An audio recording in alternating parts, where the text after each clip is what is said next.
भण्डारतो नृहरितीर्थमुनीन्द्रलब्धा आनन्दतीर्थमुनिवंश्य यतीन्द्रपूज्य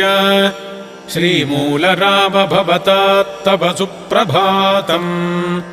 सीतापते विधिकरार्चितकूर्मराज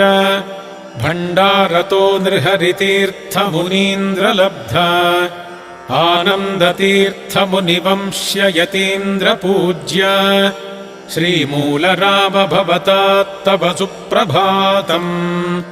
श्रीरामदूत हनुमन्यदुनाथदास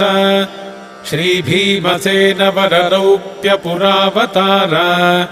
श्रीव्यासहृत्प्रियतमामितशुद्धबुद्धे श्रीमध्वराज भवतात्तव सुप्रभातम्